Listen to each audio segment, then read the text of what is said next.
It is January 1871.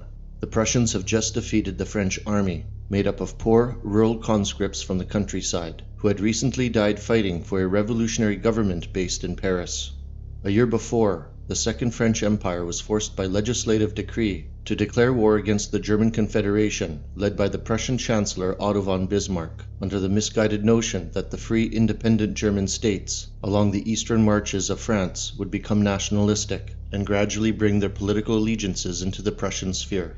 For the French Parliament had once again become a hotbed of leftist and social democratic agents, as it had been during the 1848 revolution some 23 years earlier, and, for all intents and purposes, it was the first modern standing European Parliament occupied almost exclusively by liberal socialists. During the siege of Paris, in late September of 1870, these political agenteurs, when the battle was thickest on the outskirts of the great capital, went into the working-class neighborhoods to agitate the starving populace, having elicited the aid of key members within the National Guard, thus betraying their responsibilities to the nation of France in her direst need. In the ensuing riots, thousands of Parisians died, brothers murdering one another, priests and small shopkeepers killed outright while defending their churches or businesses, while anarchist and communist red flags were carried in waves through the streets. By October, the government of national defense ostensibly ruled in Paris. However, many arrondissements, or districts, were still operating under armed revolutionary forces, and they, with complete disregard for the French people, continued to undermine the defenses of the country. Their continuous sabotage only prolonged the siege, forcing many conservative parties, now no longer owning any political authority, to go abroad in Europe to seek an armistice with those powers willing to intercede on the nation's behalf. By January, with the rest of France now subdued, Bismarck had had enough, and on the morning of the 5th, at sunrise, brought the entire German artillery at his disposal to bear, bombarding Paris day and night for the next 2 weeks. The suffering of the inhabitants was made more complicated by the social erosion caused by almost a year of political infighting. While the rural areas of France had, by this time, accepted the situation, organizing into small, regional governments made up of local nationalists and conservatives, which sued for peace on the 26th of January. Perhaps undeserving of the favor, special conditions were arranged at Versailles by these provincial representatives for the city of Paris herself, in that she would not be occupied by the German armies. The concessions for this unprecedented leniency were that a brief victory parade through the center of Paris be held by a small number of Saxon, Bavarian, and Prussian forces, which was conducted on March 1, 1871, and that the city itself pay an indemnity of 200 million francs, which was a substantial sum, to Prussia.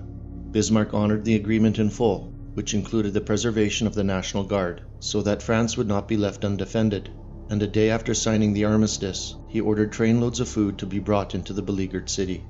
A few days after the Prussian forces had left, the National Guard, whose leadership was now composed of social revolutionaries, dispersed its soldiers throughout the streets of Paris, taking some 200 cannon into strategic sections of the city. A fraudulent election was then held on the 26th of March, with only 40% of the populace taking part, while no conservatives or nationalists dared vote due to concerns of violence at the polls. The following day, a parliament of communists, liberal socialists, and anarchists celebrated their election victory outside the Hôtel de Ville, and from the rooftops they waved the new unofficial flag of France, a soulless, blood-red banner. The first 2 laws enacted by the Paris Commune were that no military force other than the National Guard could be formed, and by law all healthy male citizens had to be members of it, essentially making them part of a Central Red Army, conscriptable at a moment's notice, with any refusal to serve under penalty of execution by firing squad. The second law gave employees the right to cooperatively assume control of and direct any business in which they worked, if the owner could not functionally operate it. During the period of economic turmoil that ensued, hundreds of successful businesses went bankrupt, and therefore became communized in short order, thus spelling disaster for Parisian industry and the French economy more broadly, while ensuring that starvation and murder would become the daily norm in the doomed city. The conceptual terms of patriarchy and feminist were also first conceived of at this time. Although women were not active in government, feminist colleges were established throughout Paris so that young women could learn how to pursue a life of activism through the global struggle against capitalism. These associations demanded gender and wage equality, the right of divorce for women, the right of a secular non-Christian education, and access to professional trades. They also demanded suppression of the distinction between married women and concubines, and between legitimate and illegitimate children. and the Women's Union participated in several municipal commissions and organized cooperative workshops to push for these and other issues. France was now split in two. The conservative government at Versailles ruled the provinces and rural areas still loyal to the church and traditional French customs, while the radical Commune ruled in Paris, constituting a population that was atheistic and anti-conservative. But soon cracks began to emerge on the edifice of the Parisian government, and as spring issued into April, those who lived in the French countryside could only look on in horror as the Commune moved ever towards increasingly fanatical policies, which ended in one of that nation's greatest bloodbaths. Deep divisions between the anarchists, social liberals, and communists were already making the Paris Commune ungovernable, but this did not stop it from creating the Committee of Public Safety, a secret police force given extrajudicial powers of execution and charged with hunting down enemies of the revolution. The first series of extreme measures began with the seizure and destruction of conservative newspapers. Owners and publishers' lives were spared if the printing presses were voluntarily handed over to pro-communard agents who would then operate them as communist propaganda outlets. Next came a decree accusing the Catholic Church of complicity in the crimes of the previous monarchy, proclaiming that there was no God, and that biblical subject matter produced or promoted in any public place was punishable by death. Dozens of churches were burned down or closed, and some 100 priests were arrested, including the Archbishop of Paris, who was later executed.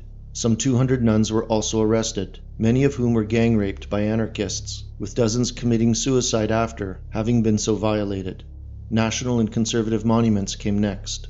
Many of these were torn down, the most magnificent of which, the Vendôme column, honoring the victories of Napoleon, was pulled to the ground while a communard band played La Marseillaise.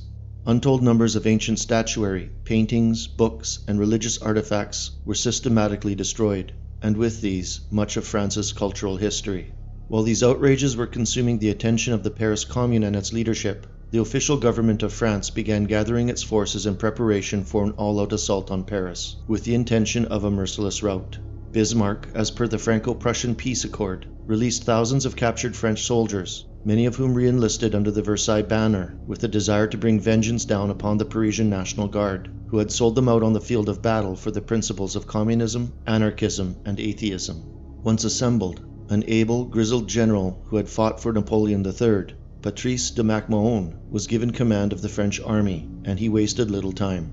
The most strategic point in Paris's defenses was Fort Issy, commanded by a former mechanic by the name of Léon Mégy, who had been given 20 years hard labor for clubbing a policeman to death.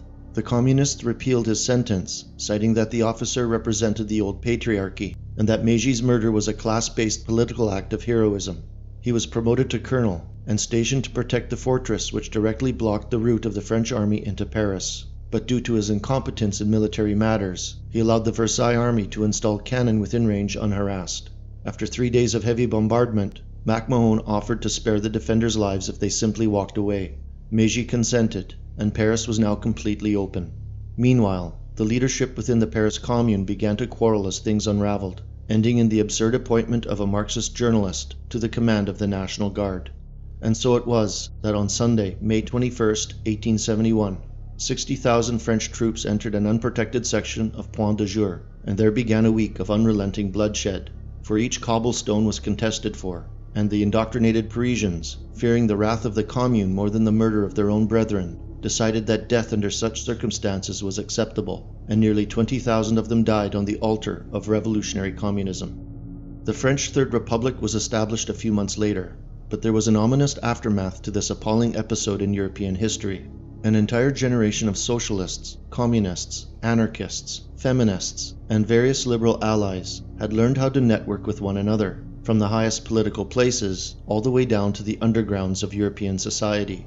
They now knew how to technically manifest this recurring theme of revolutionary social activism, how to endorse and fund it, and what its targets had to be. And for the past 150 years, the subtle development of this power base has slowly and systematically eroded European culture, to a point where today it is now completely defenseless, open to the worst sort of nihilistic, neoliberal tyranny imaginable. On one final note, Bismarck, and the Prussian aristocratic class in whom he was invested, foresaw the political climate in France as a danger to European national sovereignty, and Germanic self-realization in particular, and this has been documented in numerous observations attributed to him. The spillover effect of the revolutionary socialist fervor infecting the urban areas of France had a far-reaching influence within the more populated centers of the German Confederation, and a war had become necessary in stemming this culture-breaking tide. We will never know all the reasons for his going to war, but there can be no doubt that it slowed the progress of European revolutionary activity considerably. Unfortunately, it taught liberal, social activists many valuable lessons, while developing an underground movement that could not be monitored nor contained, as it continued to wage an asymmetrical war against Western culture and peoples. In the 20th century, communism would go on to murder over 80 million Europeans, while its proxy, Western liberal nations would go on to nullify the existence of tens of millions of babies of European heritage through aggressive, legally sanctioned abortion policies. One can now only wonder whether Bismarck would have been so lenient on Paris and her decadent liberal populace had he known how the course of history would unfold, and like another German leader some 70 years after him, who was also perhaps too charitable on this center of cultural decay. With this foresight, would he have razed it to the ground, blotting out its memory forever, thus preventing its corrosive social influence from spreading into the very heart of European man?